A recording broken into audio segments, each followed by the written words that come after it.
Hi, my name is Tyler with Electric Personal Training, and today we're going to be going over the pull-down.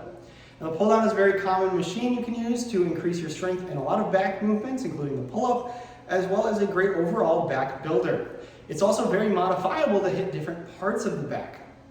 Let's go ahead and start with the traditional pull-down, which is using the pull-down attachment, and work from there and see how we can change it to work different parts of our back.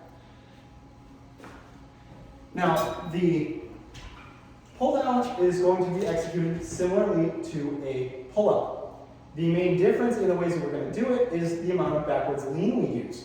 If we keep our posture upright and pull the elbows down and in, we're going to get a good amount of lat involvement. However, the more common version with a bit of lean back and a little more elbow flare is going to involve the upper back more. This is going to involve more upper back, straight up, more lats. This gives us options to change which muscles we're biasing. The difference being only a few degrees of leaning backwards.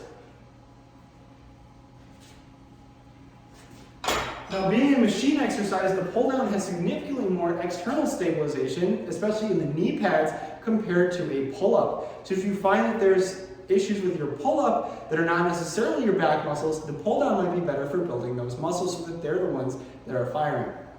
Now, the limitation of the pull-down comes from its range of motion.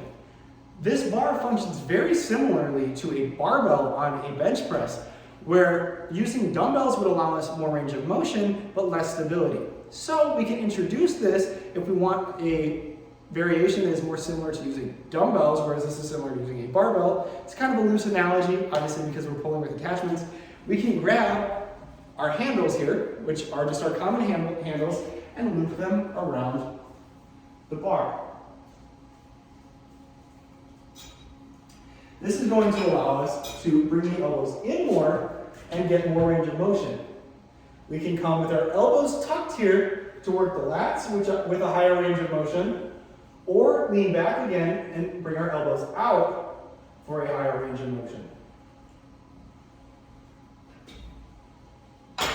Just like before, we are going to have the same advantages where we don't have as much internal stabilization we need, although we are going to have a little more because the handles don't balance perfectly. They're going to have to be stabilized side to side.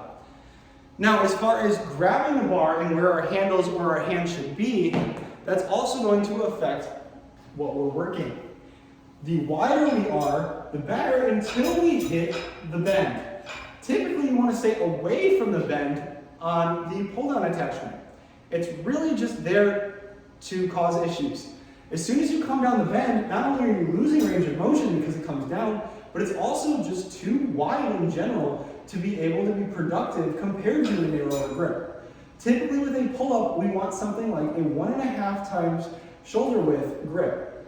Coming all the way up here is about double, and it's just going to decrease the amount that we can use the muscles that we want to use.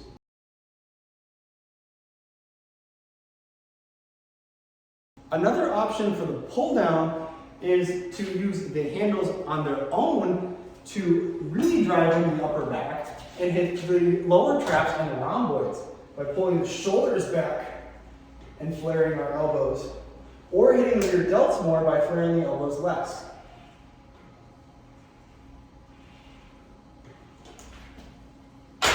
The more vertical motion is also going to involve the teres major, which, if you've seen our video on the back muscle group, is very important for tying your shoulders and lats together visually.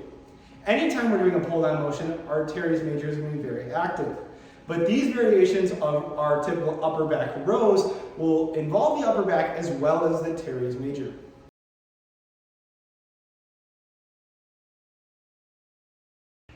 All right, now if isolating our lats is our main concern, we can step it up even further by simply just using a cable to do our pull down in a less vertical manner. A great way to do this is to simply drop to a knee or to a seat on your cable and bring the arm back from here. Now, you don't want to go excessively far back where your lat isn't able to pull anymore, so you don't have to go much further than about here. If you want to add just a little more range of motion, you can turn slightly away from it. You don't want to turn too far. Just about a 30-degree turn to get a little more stretch on the lat as you reach across for your pull down. That's going to be our best option for our lat bias pull downs. However, the other pull down variations are going to be great for their way of being modified for other groups of muscles in the back. We can work our traps, our rear delts, we can work our rhomboids, our teres major, and our lats, which if you've seen our video, is our entire back. So just by tweaking a few things on the pull down, you can really work your entire back if you are intentional in the way that you're doing it. Don't just get the weight down, don't swing back and forth. We're keeping good posture on all of our pull downs and pulling the weight towards our body and back up. We don't want to swing, we don't want to use momentum. We're just going to lift the weight with intention and engage the tissues that we are trying to engage. And that's about going to wrap it up for this one. Thank you so much for watching. If you like this content and want to see more fitness content from EPT, go ahead and subscribe here for more videos, as well as on Facebook and Instagram at EPT Evanston. And if you haven't already, check out our free fitness tracking app on the App Store for free, available now.